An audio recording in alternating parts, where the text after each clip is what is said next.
Chapter 20. I had forgotten to draw my curtain, which I usually did, and also to let down my window blind. The consequence was that when the moon, which was full and bright, for the night was fine, came in her course to that space in the sky opposite my casement, and looked in at me through the unveiled panes, her glorious gaze roused me. Awaking in the dead of night, I opened my eyes on her disk, silver-white and crystal clear. It was beautiful but too solemn. I half rose and stretched my arm to draw the curtain. Good God, what a cry! The night, its silence, its rest, was rent in twain by a savage, a sharp, a shrilly sound that ran from end to end of Thornfield Hall. My pulse stopped, my heart stood still, my stretched arm was paralyzed. The cry died and was not renewed. Indeed, whatever being uttered that fearful shriek could not soon repeat it. Not the widest-winged condor on the Andes could, twice in succession, send out such a yell from the cloud shrouding his eyrie. The thing delivering such utterance must rest ere it could repeat the effort. It came out of the third story, for it passed overhead. And overhead, yes, in the room just above my chamber ceiling, I now heard a struggle. A deadly one, it seemed, from the noise, and a half-smothered voice shouted. "Help, help, help," 3 times rapidly. "Will no one come?" it cried, and then, while the staggering and stamping went on wildly, I distinguished through plank and plaster.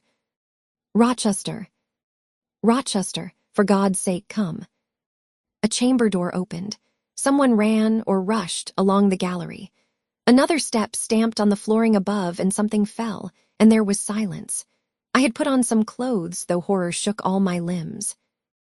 I issued from my apartment. The sleepers were all aroused. Ejaculations, terrified murmurs sounded in every room, door after door unclosed. One looked out and another looked out, the gallery filled. Gentlemen and ladies alike had quitted their beds, and oh, what is it? Who is hurt? What has happened? Fetch a light! Is it fire? Are there robbers? Where shall we run? Was demanded confusedly on all hands. But for the moonlight they would have been in complete darkness. They ran to and fro, they crowded together, some sobbed, some stumbled, the confusion was inextricable. "Where the devil is Rochester?" cried Colonel Dent. "I cannot find him in his bed." "Here, here," was shouted in return. "Be composed, all of you, I'm coming." And the door at the end of the gallery opened, and Mr. Rochester advanced with a candle. He had just descended from the upper story.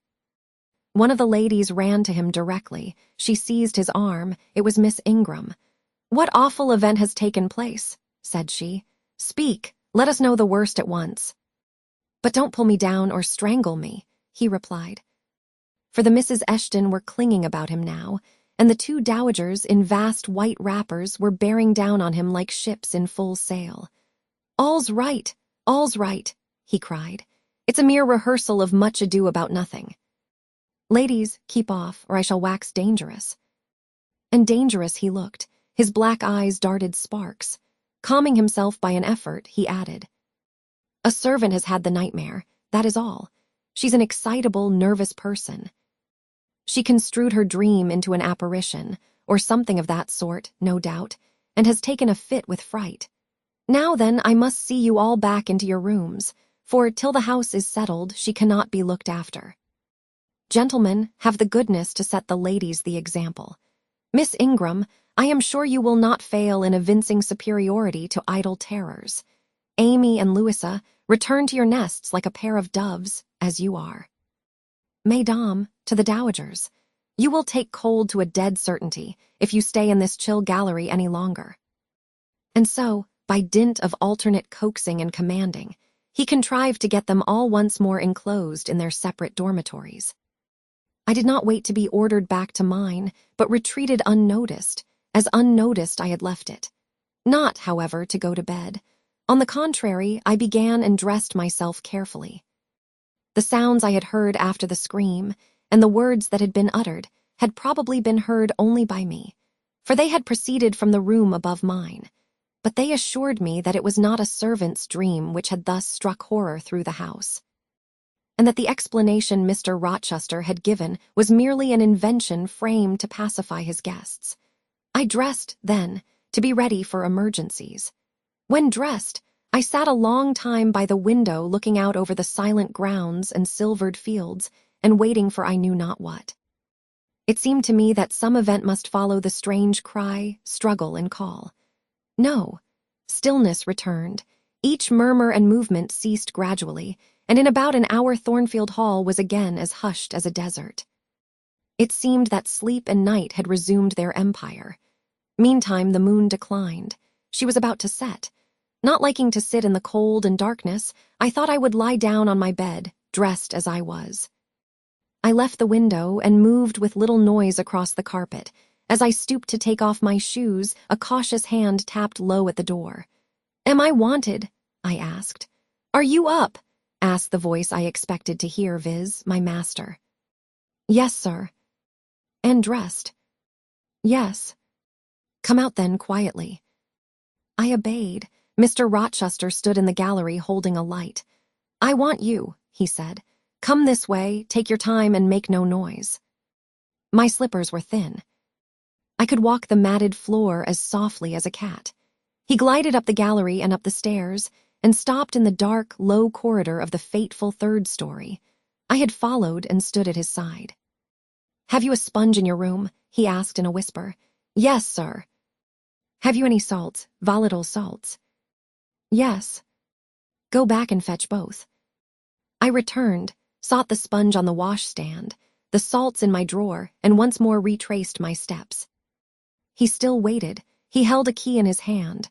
Approaching one of the small, black doors, he put it in the lock. He paused and addressed me again. "You don't turn sick at the sight of blood." "I think I shall not. I have never been tried yet." I felt a thrill while I answered him, but no coldness and no faintness. "Just give me your hand," he said. "It will not do to risk a fainting fit." I put my fingers into his. "Warm and steady," was his remark. He turned the key and opened the door. I saw a room I remembered to have seen before, the day Mrs. Fairfax showed me over the house. It was hung with tapestry. But the tapestry was now looped up in one part, and there was a door apparent, which had then been concealed. This door was open. A light shone out of the room within. I heard thence a snarling, snatching sound, almost like a dog quarreling. Mr. Rochester, putting down his candle, said to me, "Wait a minute," and he went forward to the inner apartment. A shout of laughter greeted his entrance, noisy at first, and terminating in Grace Poole's own goblin ha. Ha. She then was there. He made some sort of arrangement without speaking, though I heard a low voice address him. He came out and closed the door behind him. "Here, Jane," he said. And I walked round to the other side of a large bed, which with its drawn curtains concealed a considerable portion of the chamber. An easy chair was near the bed head.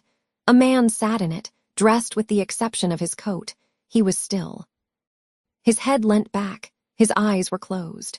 Mr. Rochester held the candle over him. I recognized in his pale and seemingly lifeless face the stranger, Mason.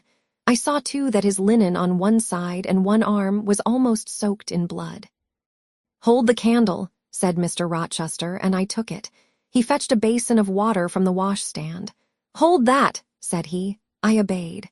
He took the sponge, dipped it in, and moistened the corpse-like face. He asked for my smelling bottle and applied it to the nostrils. Mr. Mason shortly unclosed his eyes. He groaned. Mr. Rochester opened the shirt of the wounded man, whose arm and shoulder were bandaged. He sponged away blood, trickling fast down. "Is there immediate danger?"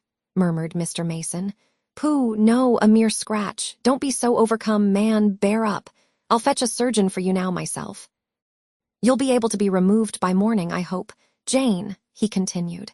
"Sir, I shall have to leave you in this room with this gentleman for an hour or perhaps 2 hours. You will sponge the blood as I do when it returns.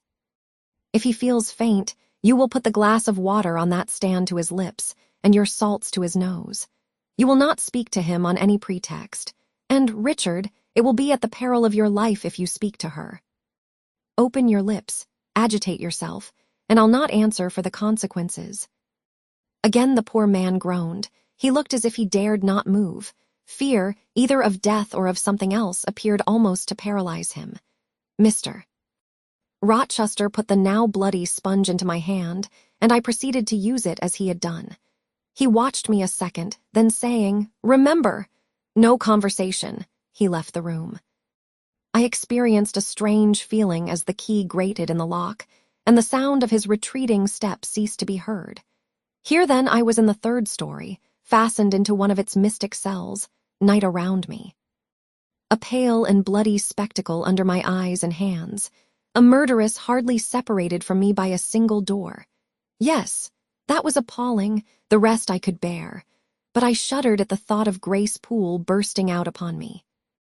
I must keep to my post, however.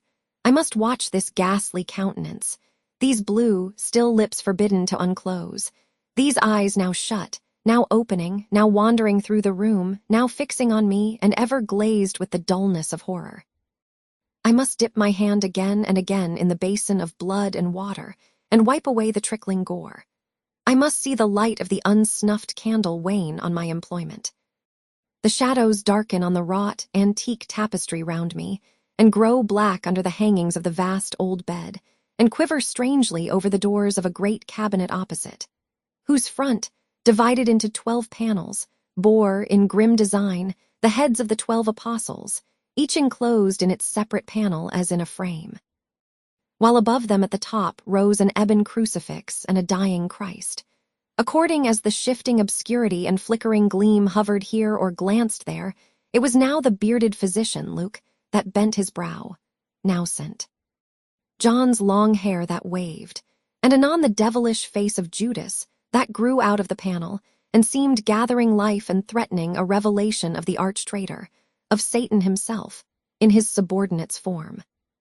Amidst all this, I had to listen as well as watch, to listen for the movements of the wild beast or the fiend in yonder side den. But since Mr. Rochester's visit it seemed spellbound.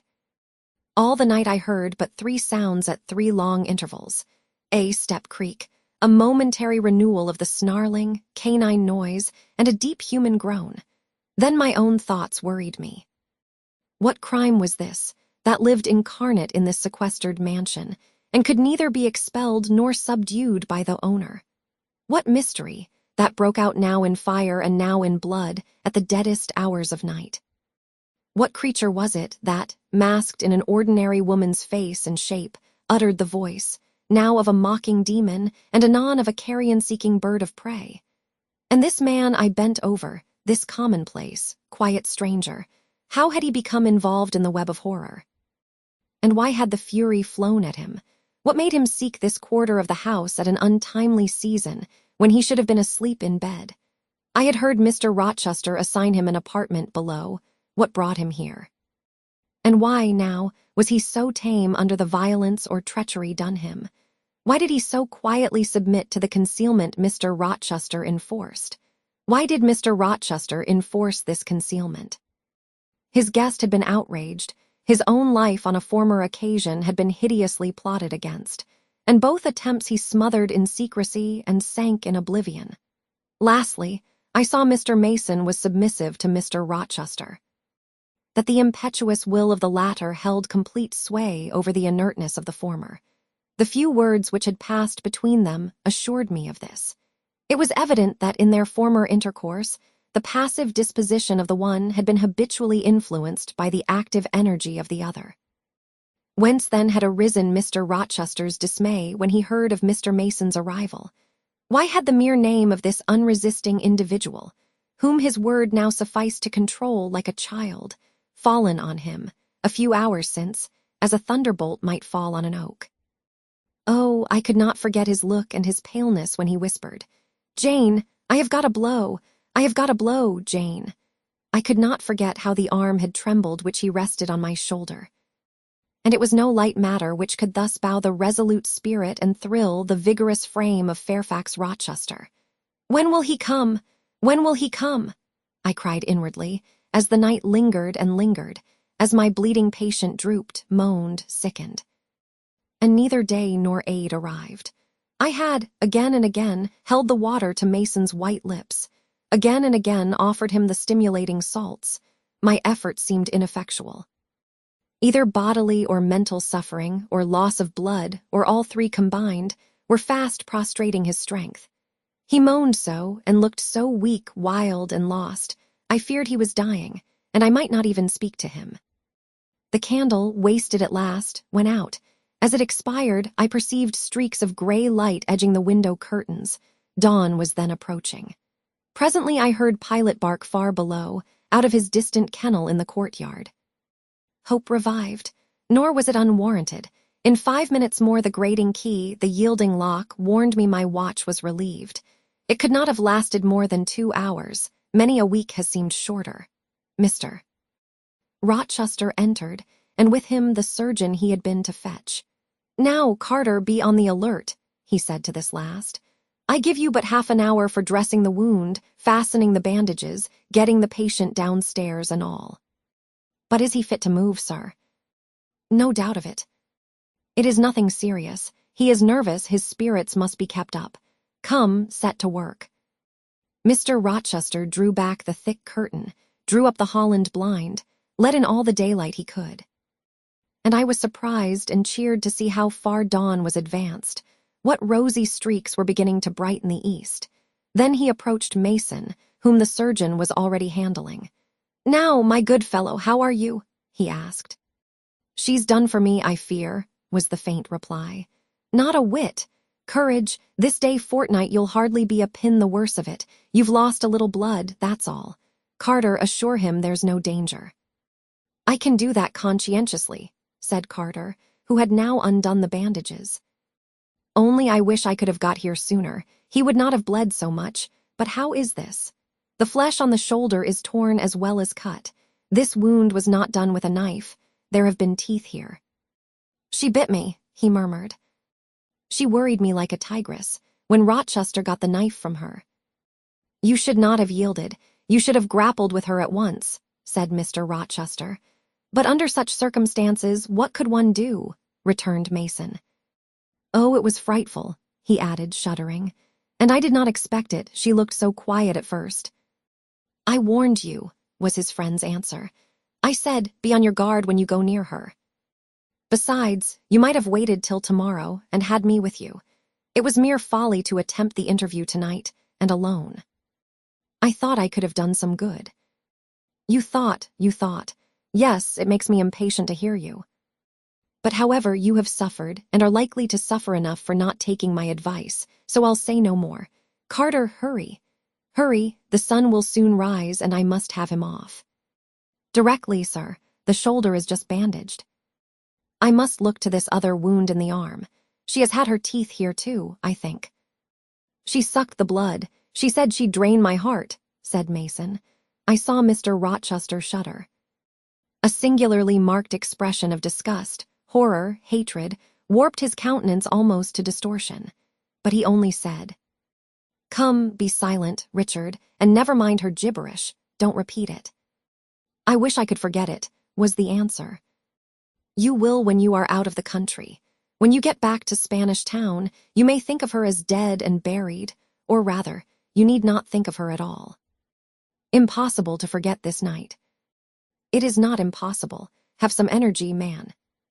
You thought you were as dead as a herring 2 hours since, and you are all alive and talking now. There. Carter has done with you, or nearly so. I'll make you decent in a trice. Jane," he turned to me for the first time since his re-entrance, "take this key. Go down into my bedroom and walk straight forward into my dressing room. Open the top drawer of the wardrobe and take out a clean shirt and neck handkerchief. Bring them here, and be nimble." I went, sought the repository he had mentioned, found the articles named, and returned with them. "Now," said he, "go to the other side of the bed while I order his toilet, but don't leave the room. You may be wanted again." I retired as directed. "Was anybody stirring below when you went down, Jane?" inquired Mr. Rochester presently. "No, sir, all was very still." "We shall get you off cannily, Dick. And it will be better, both for your sake and for that of the poor creature in yonder. I have striven long to avoid exposure, and I should not like it to come at last. Here, Carter, help him on with his waistcoat. Where did you leave your furred cloak? You can't travel a mile without that, I know, in this damned cold climate. In your room. Jane, run down to Mr. Mason's room, the one next mine, and fetch a cloak you will see there. Again I ran, and again returned, bearing an immense mantle lined and edged with fur. Now I've another errand for you, said my untiring master. You must away to my room again. What a mercy you are shod with velvet, Jane. A clod-hopping messenger would never do at this juncture. You must open the middle drawer of my toilet table and take out a little phial and a little glass you will find there. Quick. I flew thither and back, bringing the desired vessels. That's well. Now, doctor, I shall take the liberty of administering a dose myself, on my own responsibility. I got this cordial at Rome, of an Italian charlatan, a fellow you would have kicked, Carter. It is not a thing to be used indiscriminately, but it is good upon occasion, as now, for instance. Jane, a little water. He held out the tiny glass, and I half filled it from the water bottle on the washstand. That will do. Now wet the lip of the phial. I did so. He measured 12 drops of a crimson liquid and presented it to Mason. Drink, Richard. It will give you the heart you lack for an hour or so. But will it hurt me? Is it inflammatory? Drink. Drink, drink. Mr. Mason obeyed because it was evidently useless to resist. He was dressed now. He still looked pale, but he was no longer gory and sullied. Mr. Rochester let him sit 3 minutes after he had swallowed the liquid. He then took his arm. Now I am sure you can get on your feet, he said. Try. The patient rose. Carter, take him under the other shoulder. Be of good cheer, Richard. Step out, that's it. I do feel better, remarked Mr. Mason. I am sure you do. Now, Jane, trip on before us away to the back stairs, unbolt the side passage door, and tell the driver of the postchaise you will see in the yard, or just outside, for I told him not to drive his rattling wheels over the pavement, to be ready. We are coming, and Jane, if anyone is about, come to the foot of the stairs and hem. It was by this time 5:30, and the sun was on the point of rising, but I found the kitchen still dark and silent. The side passage door was fastened. I opened it with as little noise as possible. All the yard was quiet, but the gate stood wide open, and there was a postchaise with horses ready harnessed, and driver seated on the box, stationed outside. I approached him and said the gentlemen were coming. He nodded. Then I looked carefully round and listened. The stillness of early morning slumbered everywhere. The curtains were yet drawn over the servants' chamber windows. Little birds were just twittering in the blossom-blanched orchard trees, whose boughs drooped like white garlands over the wall enclosing one side of the yard. The carriage horses stamped from time to time in their closed stables. All else was still. The gentleman now appeared. Mason, supported by Mr. Rochester and the surgeon, seemed to walk with tolerable ease. They assisted him into the chaise. Carter followed. "Take care of him," said Mr. Rochester to the latter, "and keep him at your house till he is quite well. I shall ride over in a day or two to see how he gets on. Richard, how is it with you?" "The fresh air revives me, Fairfax." "Leave the window open on his side, Carter." "There is no wind. Goodbye, Dick." "Fairfax." "Well, what is it?" "Let her be taken care of. Let her be treated as tenderly as may be. Let her—" He stopped and burst into tears. "I do my best, and have done it, and will do it," was the answer. He shut up the chaise door, and the vehicle drove away. "Yet would to God there was an end of all this," added Mr. Rochester, as he closed and barred the heavy yard gates. This done, he moved with slow step and abstracted air towards a door in the wall bordering the orchard. I, supposing he had done with me, prepared to return to the house. Again, however, I heard him call Jane. He had opened the portal and stood at it, waiting for me. "Come where there is some freshness for a few moments," he said. "That house is a mere dungeon." "Don't you feel it so?" "It seems to me a splendid mansion, sir." "The glamour of inexperience is over your eyes," he answered, "and you see it through a charmed medium. You cannot discern that the gilding is slime and the silk draperies cobwebs, that the marble is sordid slate, and the polished wood's mirror refused chips and scaly bark. Now here," he pointed to the leafy enclosure we had entered, All is real, sweet, and pure. He strayed down a walk edged with box, with apple trees, pear trees, and cherry trees on one side, and a border on the other full of all sorts of old-fashioned flowers, stocks, sweet williams, primroses, pansies, mingled with southernwood, sweetbriar, and various fragrant herbs. They were fresh now as a succession of April showers and gleams, followed by a lovely spring morning, could make them.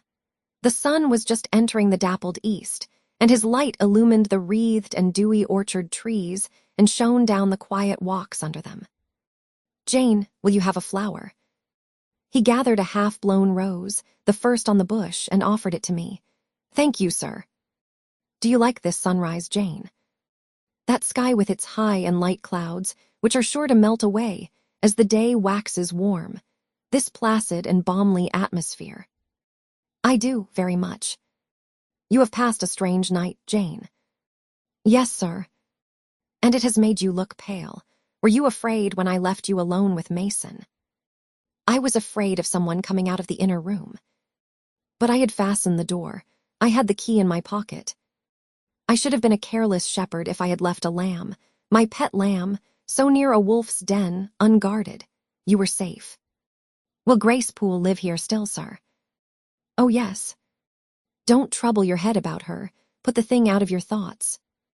Yet it seems to me your life is hardly secure while she stays." "Never fear, I will take care of myself." "Is the danger you apprehended last night gone by now, sir?" "I cannot vouch for that till Mason is out of England."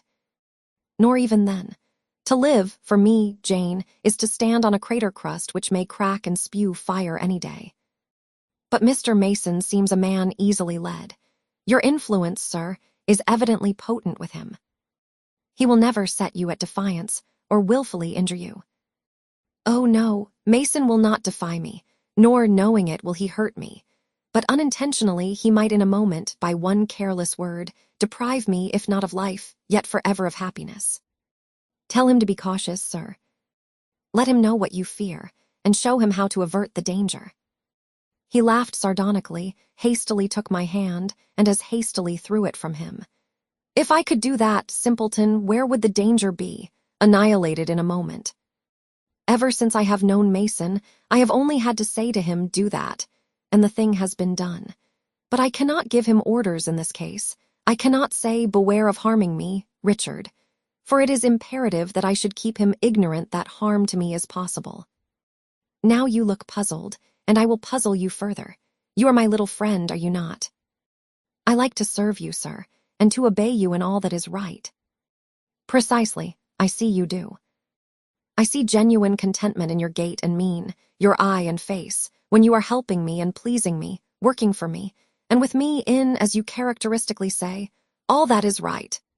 For if I bid you do what you thought wrong, there would be no light-footed running, no neat-handed alacrity, no lively glance and animated complexion. My friend would then turn to me, quiet and pale, and would say, 'No, sir, that is impossible. I cannot do it because it is wrong,' and would become immutable as a fixed star. Well, you too have power over me and may injure me. Yet I dare not show you where I am vulnerable, lest, faithful and friendly as you are, you should transfix me at once. If you have no more to fear from Mr. Mason than you have from me, sir, you are very safe. God grant it may be so. Here, Jane, is an arbor. Sit down." The arbor was an arch in the wall, lined with ivy. It contained a rustic seat. Mr. Rochester took it, leaving room, however, for me, but I stood before him. "Sit," he said. "The bench is long enough for two. You don't hesitate to take a place at my side, do you? Is that wrong, Jane?" I answered him by assuming it. To refuse would, I felt, have been unwise. "Now, my little friend, while the sun drinks the dew, while all the flowers in this old garden awake and expand, and the birds fetch their young ones, breakfast out of the thornfield, and the early bees do their first spell of work, I'll put a case to you, which you must endeavor to suppose your own. But first, look at me, and tell me you are at ease, and not fearing that I err in detaining you, or that you err in staying." "No, sir, I am content." "Well then, Jane, call to aid your fancy. Suppose you were no longer a girl well reared and disciplined, but a wild boy indulged from childhood upwards. Imagine yourself in a remote foreign land. Conceive that you there commit a capital error, no matter of what nature or from what motives, but one whose consequences must follow you through life and taint all your existence. Mind, I don't say a crime. I am not speaking of shedding of blood or any other guilty act, which might make the perpetrator amenable to the law. My word is error. The results of what you have done become in time to you utterly insupportable. You take measures to obtain relief, unusual measures, but neither unlawful nor culpable. Still you are miserable, for hope has quitted you on the very confines of life. Your sun at noon darkens in an eclipse, which you feel will not leave it till the time of setting. Bitter and base associations have become the sole food of your memory. You wander here and there, seeking rest in exile. Happiness in pleasure, I mean in heartless, sensual pleasure, such as dulls intellect and blights feeling. Heart-weary and soul-withered, you come home after years of voluntary banishment. You make a new acquaintance, how or where no matter. You find in this stranger much of the good and bright qualities which you have sought for 20 years, and never before encountered, and they are all fresh, healthy, without soil and without taint. Such society revives, regenerates. You feel better days come back, higher wishes, purer feelings. You desire to recommence your life, and to spend what remains to you of days in a way more worthy of an immortal being. To attain this end, are you justified in overleaping an obstacle of custom, a mere conventional impediment which neither your conscience sanctifies nor your judgment approves? He paused for an answer, and what was I to say? Oh, for some good spirit to suggest a judicious and satisfactory response. Vain aspiration.